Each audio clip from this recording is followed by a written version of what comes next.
Supreme कोर्टात cases लढवणारे कथित ज्येष्ठ वकील कपिल सिब्बल, आधी काँग्रेस आणि आता समाजवादी पार्टीचे राज्यसभेचे खासदार. आपल्या सोज्वळ राहणीमानानं आणि राजकीय पक्षाच्या साथीनं त्यांनी स्वतःबद्दल चांगलं बोलणाऱ्यांचं एक कोंडाळ तयार केलंय. मात्र त्यांच्या हसऱ्या चेहऱ्यामागे एक वेगळाच बागुलबुवा दडलेला आहे. कायम एका विशिष्ट धर्माच्या लोकांची पडती बाजू उचलून धरण्याचं काम त्यांनी आजवर केलंय आणि त्यांच्या आजवरच्या कारकिर्दीवर एक कटाक्ष टाकला की तुम्हाला देखील त्याची जाणीव होईल. पण यामुळे त्यांची सुद्धा गोची झालीय.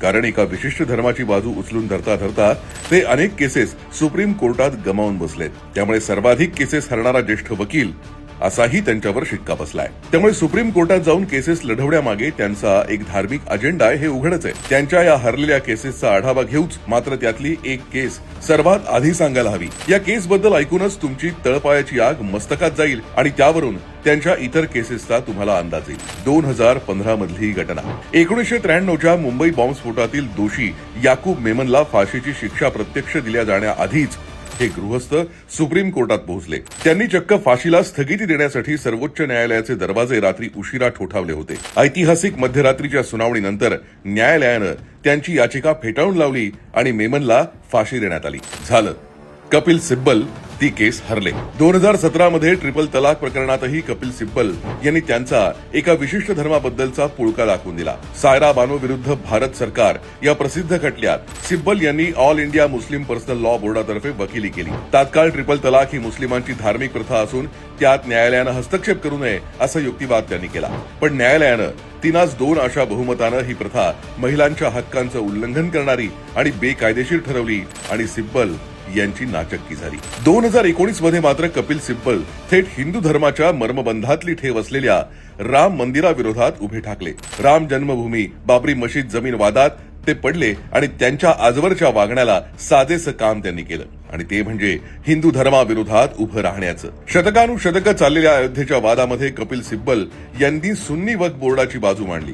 2019च्या लोकसभा निवडणुका लक्षात घेता राजकीय वातावरण शांत होईपर्यंत या खटल्याची सुनावणी पुढे ढकलावी अशी आग्रही मागणी त्यांनी केली.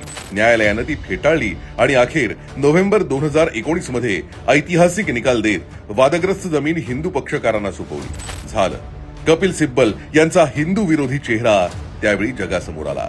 या पराभवानं चवताळलेल्या कपिल सिब्बल यांनी गुजरात दंगलीच्या मुद्द्यावरून पंतप्रधान नरेंद्र मोदींनाच आव्हान दिलं होतं. 2002च्या गुजरात दंगलीतील झाकिया जाफरी या महिलेच्या वतीनं सिब्बल यांनी सर्वोच्च न्यायालयात जाऊन खोटी बाजू मांडली.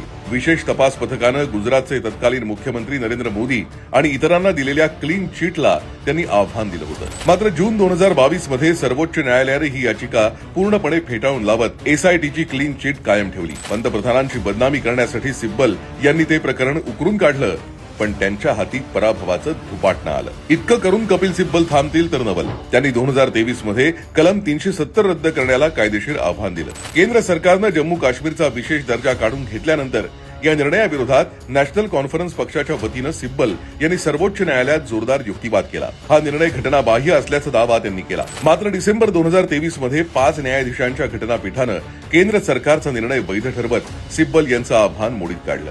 त्यामुळे असा पराभवांचा इतिहास आपल्या भाळी लिहिलेला असताना कपिल सिब्बल यांची खोड काही जात नाही. दिल्लीतले काही सुप्रीम कोर्टातले वकील त्यांच्याबद्दल गमतीनं असंही म्हणतात की एखाद्याला केस हरायची असेल किंवा एखाद्याला केसमध्ये हरवायचं असेल तर त्यानं खुशाल कपिल सिब्बल यांच्याकडे जावं. कपिल सिब्बल यांचा असा हा सुप्रीम कोर्टातला इतिहास त्यांच्या राजकीय अजेंड्याकडे आणि हिंदू धर्मविरोधी चेहऱ्याकडे अंगुली निर्देश करतो.